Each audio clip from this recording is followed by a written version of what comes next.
वैदिक पर्सपेक्टिव के इस YouTube चैनल को सब्सक्राइब करें, वीडियो को लाइक व शेयर करें। ओम परि यदिन्द्र रोदसी उभे अबुभोजी महिना विश्रुतः सीम अमन्यमाना अभिमन्यमानैः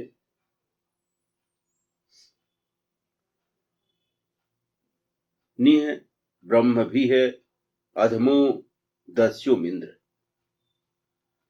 सर्वतः जो इंद्रियों को वश में करने वाले ने आकाश और पृथ्वी दोनों में भोग किया, महिमा पूर्वक सर्वतः सुख प्राप्ति है। नहीं मानने वालों को अभीष्ट शिक्षा दी, मानने वालों द्वारा निरंतर वेद मंत्रों द्वारा अधम दस्यु को इंद्रियों को वश में करने वाले ने।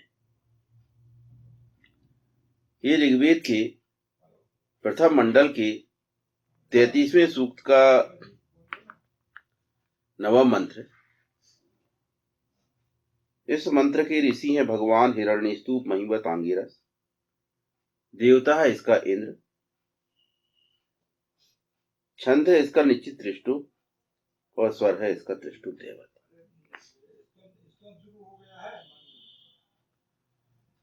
सर्वतः जो इंद्रियों को वश में करने वाले ने आकाश और पृथ्वी दोनों में भोग किया। परियत इंद्र रोदसी उभे अबुभोजी ही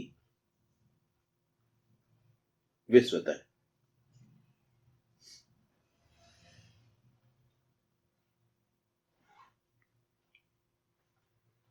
इंद्रियों को वश में करने वाले के लिए सर्वत्र ही भोग की व्यवस्था है।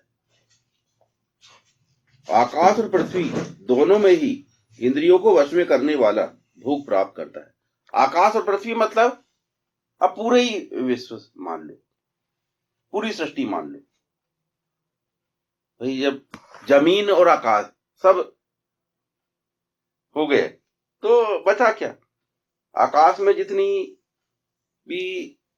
जितने भी ग्रह ग्रहांतर हैं वो, और पृथ्वी तो है ही है। तो सब सर्वत्र भोग की व्यवस्था है। पर भोग की व्यवस्था किसके लिए? इंद्रियों को वश में करने वाले के लिए। ये खास बात है। हम लोग जो देखते हैं कि कई लोग जो भोग को पसंद नहीं करते, तो उसका कारण क्या होता है?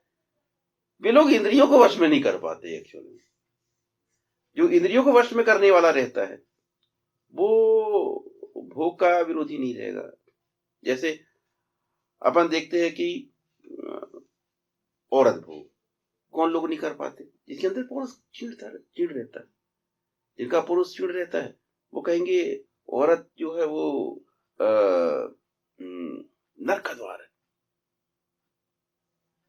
ये सब बोलेगा। वो एक्चुअल में क्या है? वो औरत का भोग नहीं कर सकता।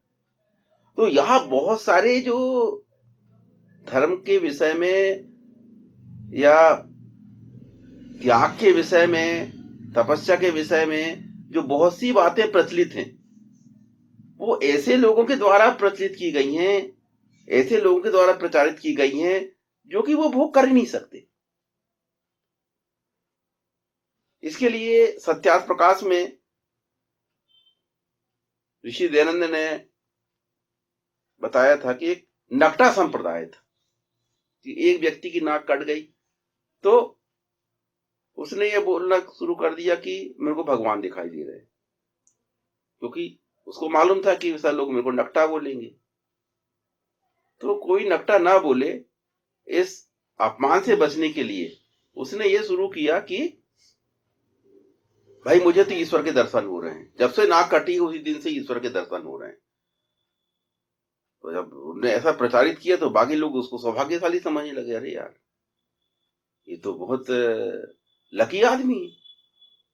तो कोई नकटा ना बोल के उसको सौभाग्यशाली लोग बोलने लगे, ये सौभाग्यशाली है। बताओ, हमको तो ईश्वर के दर्शन नहीं हो रहे हैं, इसको ईश्वर के दर्शन हो रहे हैं। तो क्या हुआ कि बहुत से लोग जो है वो ईश्वर के दर्शन करना चाहते थे। उनने लाइन में लग गए लोग, वाकई भैया हम भी ईश्वर के दर्शन करना चाहते हैं। तो बोले ना, कटवाना पड़ेगा। तो लोग कटवाने को तैयार हो गए।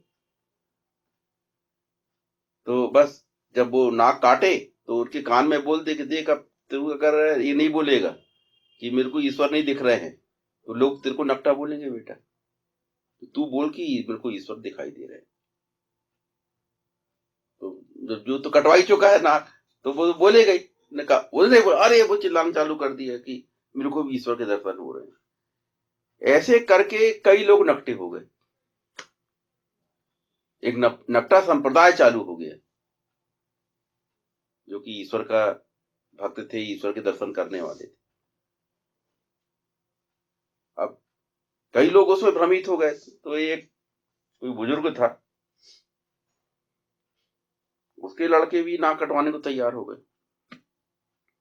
बोले हमको भी ईश्वर के दर्शन करना है। तो बुजुर्ग ने, समझदार था, उसने बोले ठीक है, पहले एक काम करो बेटा, तुम अभी, मेरी तो सब उम्र हो गई है, अब तो हमको ईश्वर के इस पास जाना है, तो इसलिए मैं करके देखता हूं पहले, है ना, तुम रुक जाओ अभी। तो उसने बोला कि भैया मुझे ईश्वर के दर्शन करना है। तो बस उसकी भी नाक काटेगी। उसके कान में बोला गया कि तुम बोलो, लोग तुमको नकटा कहेंगे। तो पर उसको तो अपने बच्चों को बचाना था। तो उसने बताया कि कोई ईश्वर के दर्शन वगैरह नहीं हो रहे, ये मेरे कान में ऐसे बोले कि अगर तुम ऐसा नहीं बोलोगे तो लोग तुम्हारा मजाक उड़ाएंगे, नकटा बोलेंगे। कोई नाक कटवाने से ईश्वर के दर्शन नहीं होते। तो ऐसा है। तो इसी प्रकार क्या है कि बहुत सारी जो आज के समय में धर्म के विषय में जो बहुत सारी बातें प्रचलित हैं कि बड़े मानवतावादी हैं, बड़ी आदर्श हैं, पर वही बातें जो प्रचलित हैं वो ऐसे लोगों के द्वारा प्रचलित की गई हैं, ऐसे लोगों के द्वारा प्रचारित की गई हैं जो कि वो भोग नहीं कर सकते किसी न किसी कारण। तो जब भोग नहीं कर सकते तो लोग उनको फिर जो है उपहास की दृष्टि से देखेंगे, उनका मजाक उड़ाएंगे। तो इसलिए उन्होंने ऐसा बोलना शुरू कर दिया कि भाई हम ये त्याग कर रहे हैं और ये चीज गंदी है, बेकार है, ये कारण। तो एक्चुअल में क्या होता है कि भोग जो सृष्टि में बनाए गए हैं, वे भोग बनाए गए हैं इंद्रियों को वश में करने वाले के लिए। जब हम इंद्रियों को वश में नहीं कर पाते तो हम फिर जमाने भर की बातें करते हैं। एक्चुअल में उद्देश्य क्या है, कारण क्या है मुख्य, हम इंद्रियों को वश में नहीं कर सकते। उसका कारण क्या होता है, वो लोग इंद्रियों को वश में नहीं कर सकते, वो लोग नियमों का पालन नहीं कर सकते। तो फिर वो लोग बहुत बड़े मानवतावादी बन जाते हैं, वो लोग और ज्यादा बहुत बड़े धर्माचार्य बन जाते हैं, वो लोग वेद के ज्यादा जानकार बन जाते हैं। ऐसा नहीं, ऐसा करना चाहिए था। अरे क्या करना चाहिए, क्या नहीं करना चाहिए था, वो आप कौन बोलने वाले हैं, आप कौन उसी पर कमेंट करने वाले हैं, आप तो कुछ नहीं करते ना। तो ये क्या है, ये आदमी की सोच है। मूलतः क्या है, मूलतः ये है कि वेद ये बताता है कि सारे सुख भोग जो हैं, जो सृष्टि में बनाए गए हैं, वे इंद्रियों को वश करने वाले के लिए बनाए गए। व्यक्ति को इंद्रियों को वश में करना पड़ेगा, और इंद्रियों को वश में करके जो भी भोग आपको मिलता है उसको आपको एक पूरी तरह से आपको अधिकार के साथ उसका भोग करना चाहिए। तो लोगों की प्रचार आडंबर में ग्रस्त ना हो और अपने जीवन को सुखमय बनाए, अपने जीवन को दिन प्रतिदिन और ज्यादा सुखमय बनाने के लिए हमें प्रयास करना चाहिए। बाकी लोग क्या टीका टिप्पणी कर रहे हैं, इससे कभी भी हमें विचलित नहीं होना चाहिए। कुछ लोग बोलते अरे इतनी उम्र हो गई और ऐसे कपड़े पहन रहे हैं, इतनी उम्र हो गई फलाना कर रहे हैं, तो बोलने दो उनको। यहां कई प्रकार के लोग, तो यहां जलन और ईर्ष्या से लोग भरे हुए हैं, वो प्रगति करते हुए नहीं दिखना चाहते।